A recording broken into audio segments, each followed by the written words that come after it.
Bonjour Delphine. Bonjour Anne-Christelle. Merci de m'accueillir chez toi pour cette interview. Ça me fait très plaisir.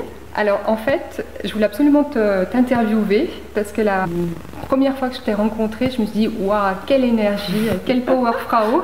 Et en fait, quand je pense à toi, en fait, je pense à une image de locomotive en fait. Tu avances et on a envie de rentrer dans le train, dans les wagons avec toi pour continuer. Donc j'apprécie beaucoup ton dynamisme et on devient presque accro parce qu'une fois qu'on t'a rencontré, on a envie de te rencontrer encore. Et puis aussi, tu incarnes, en tout cas pour moi, la réelle reconnaissance professionnelle. Tu es arrivé à un niveau qui est extraordinaire et du coup qui nous interpelle pour savoir comment a-t-elle fait. Alors, pour rappel, tu as gagné l'année dernière, alors je lis mes notes, tu as été élue personnalité e-commerce 2018 et en plus, tu es au sommet du podium. Donc félicitations. Merci. Donc concrètement, est-ce que tu pourrais nous expliquer au niveau de tes croyances, comment on arrive à réussir professionnellement ? Alors, moi, de mon expérience, je pense qu'il y a plein de formes de réussite. Effectivement, ce qui est célébré dans ce prix, notamment, c'est une forme de réussite et je souhaite que toutes les femmes réussissent à leur échelon à trouver quelque chose. Et ça commence par, bien sûr, la confiance en soi. Ok. Et ça, c'est pas facile, surtout pour les femmes. Et je pense que ce qui est important, c'est un peu cette approche de se dire que chaque être est unique et qu'en gros, si on ne sait pas ce qui est spécial chez nous, c'est qu'on n'a pas assez cherché. D'accord. Et il faut comprendre en fait que des personnalités lissées, ça n'intéresse personne. Ce qui est intéressant, c'est justement les points de tension, les choses spécifiques, qui peuvent être parfois des choses qui semblent négatives dans premier abord, mais qui finalement font toute la différence. J'ai entendu récemment une interview d'Arnold Schwarzenegger et qui disait, quand j'ai décidé de faire du cinéma, mon producteur a explosé de rire en disant « Toi Arnold, avec ton accent autrichien !» Et effectivement, dans Terminator, quand il dit « I'll be back », c'est ça qui l'a rendu célèbre parce qu'il avait cet accent, enfin un peu robot quoi. Et donc, ce qui peut parfois paraître comme étant quelque chose qui va nous plonger, finalement, c'est ce qui nous rend unique. Et il faut savoir célébrer ces différences. D'accord. Alors, souvent, les choses sur lesquelles on est spécifique, unique et qui nous sont propres, ça nous paraît pas forcément être un talent parce que finalement pour nous c'est facile. Par exemple, moi j'adore rencontrer des gens, donc j'ai l'impression que le networking c'est facile et que je suis pas spéciale.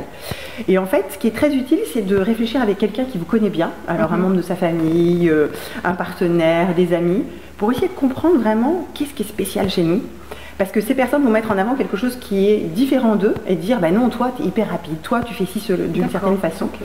Et ça va vous permettre de vraiment palper cette spécificité et vous donner confiance sur justement ce que vous avez de spécial qu'il va falloir mettre en avant, qui va vous permettre de faire que vous allez ressortir du lot. Donc en fait on a besoin d'un miroir, de quelqu'un qui nous montre vraiment qui on est. Qui on est, voilà. Et vraiment qu'est-ce qui est spécial chez nous. Pas forcément quelque chose de on est comme tout le monde, mais vraiment qu'est-ce qui ressort, c'est quoi ces éléments pimenteux de votre personnalité qu'il va falloir utiliser pour se mettre en avant. Et quels sont les outils que toi tu as pu mettre en œuvre, quelles sont tes méthodes pour arriver à cette réussite professionnelle? Alors ce qui est très important après, c'est d'avoir ce qu'on appelle en anglais un elevator pitch. Donc vraiment, il va y avoir plein d'opportunités pour se présenter, qui peuvent être en interne dans l'entreprise, en externe, et il faut pouvoir quelque part exprimer qui on est dans un temps court. Alors moi je conseille aux gens d'avoir le elevator, vraiment les 30 secondes où on monte dans l'ascenseur pour pouvoir raconter qui on est, qui peuvent être utiles dans un événement de networking. Bonjour, je suis Anne-Christelle, je fais ceci pour cela et je suis bonne parce que, pouf, ça doit être une phrase. Ça peut être aussi le 3 minutes ou le 8-10 minutes en fonction des circonstances. Et donc pour bien se vendre, il faut travailler ce pitch, savoir à partir de ce qu'on a vu comme chose un peu exceptionnelle chez nous, comment est-ce qu'on va raconter son histoire, et puis en fonction des relations, de ce qui va se passer, on va peut-être utiliser certaines parties de notre spécificité. Donc si je suis dans un événement professionnel et je suis à la recherche forcément de quelque chose pour avancer dans mon développement personnel, je vais peut-être me présenter d'une certaine façon. Si j'essaye de vendre quelque chose, je vais me présenter d'une autre façon, mais essayer toujours d'avoir en tête comment je peux très rapidement créer en fait un point de contact avec la personne qui se dit tiens, je penserai à elle pour telle chose, ou tiens, je pourrais la mettre en contact avec telle personne. Et plus on est précis dans la façon dont on se présente, plus efficace sera la relation. Et donc on va pouvoir sortir du lot. Et ça, cet elevator pitch, on peut le préparer nous-mêmes ou bien c'est grâce? Bien sûr qu'il faut le préparer. De toute façon, dans la vie, hard work, hard work, hard work. Il faut travailler. Il faut le travailler en ayant mis en avant ces différents éléments. Moi, je conseille vraiment aux gens de ne pas travailler le contenu de ce qu'on dit, mais les relations entre les choses. Par exemple, j'aime le travail d'équipe, je fais du piano à 4 mains, je sais raconter que j'adore le piano, je sais que j'adore travailler en équipe. En revanche, faire en sorte que je puisse passer de l'un à l'autre, comme ça, si on parle de musique, je vais rentrer là-dessus et hop, je vais revenir aux endroits où je suis. Donc pouvoir naviguer et amener les gens à parler des choses sur lesquelles j'ai une chance de pouvoir briller. Donc c'est vraiment important de travailler ces éléments-là et de les faire ressortir. Et après, de les faire ressortir partout. Hein, sur le LinkedIn, on doit le voir. D'accord. Qu'est-ce que vous cherchez? Qu'est-ce que vous pouvez apporter? Moi, depuis que j'ai changé mon LinkedIn en disant que j'avais arrêté de travailler chez Zalando, en disant je fais du consultant, je suis digital, je fais business angel et je cherche des non-exécutives, les gens m'appellent pour les choses que j'ai mis sur mon LinkedIn. Et concrètement, ok, tu as les outils, donc tu as ton elevator pitch, tu te connais, tu connais ta personnalité, les points qui font que tu es comme ça, mais concrètement, comment tu t'y prends?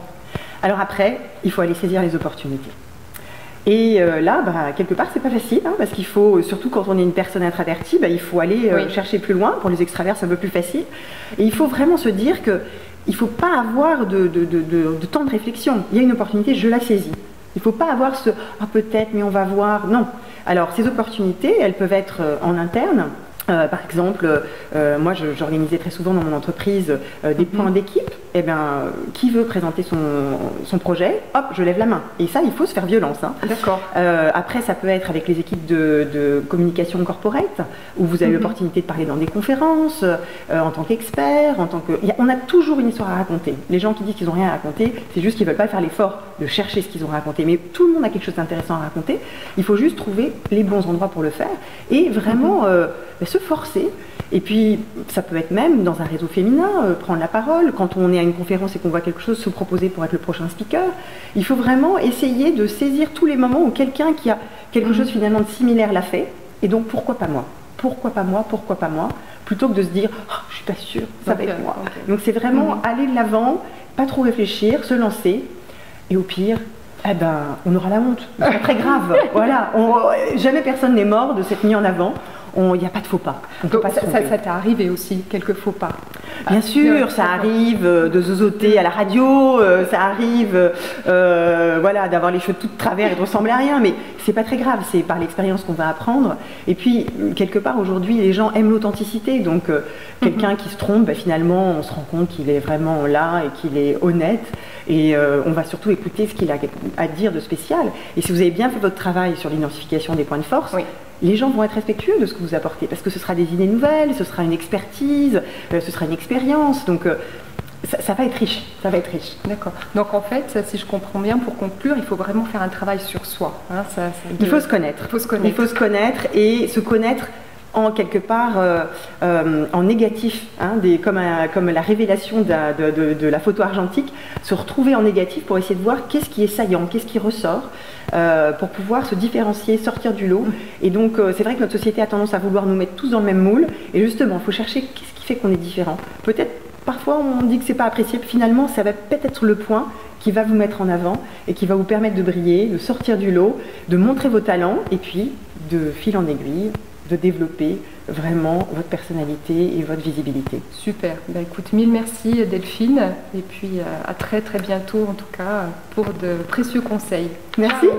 Salut.